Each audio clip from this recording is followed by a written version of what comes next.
Concorde took off for the last time, carrying paying passengers, ending almost 30 years of service, and it may have seemed that the era of the superjet was over. Since then, plans for a replacement have come and gone, but conventional subsonic aircraft have dominated the skies, getting bigger like the A380 Airbus rather than faster.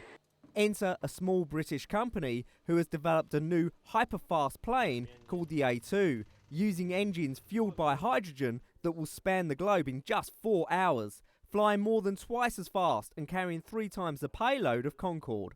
The A2, for example, carries 3 times as many passengers. Its engines have been designed so that it's quiet on takeoff, it can cruise efficiently subsonically before going hypersonic over ocean areas. And overall, the range is now global.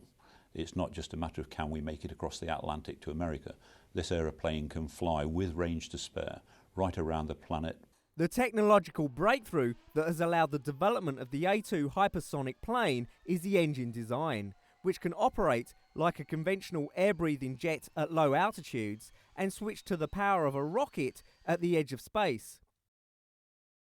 Using supercooled hydrogen for fuel, the reaction engine can achieve speeds in excess of Mach 5, that's almost 4,000 miles an hour. We're in the process of building a team of European aerospace companies, and we're about to start the next stage of our program.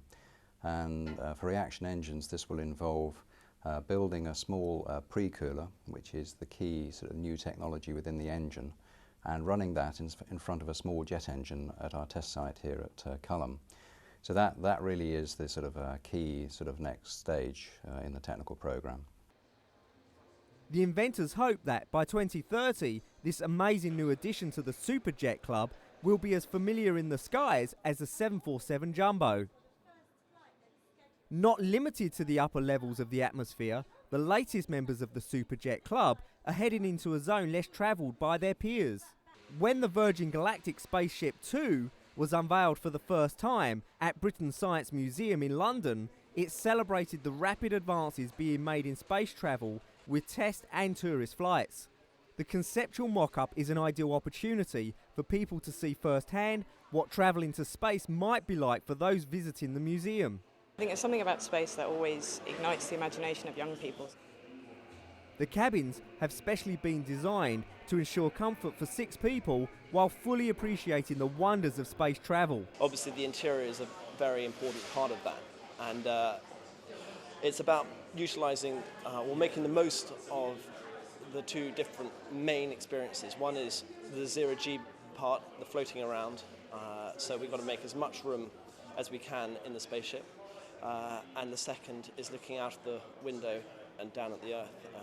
Looking out of the window is a very unnatural thing for us human beings to do, and it will be an incredibly powerful thing to do.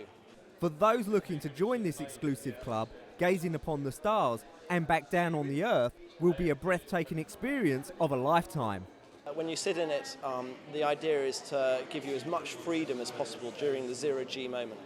The actual experience itself inside, you've obviously got the rocket burn.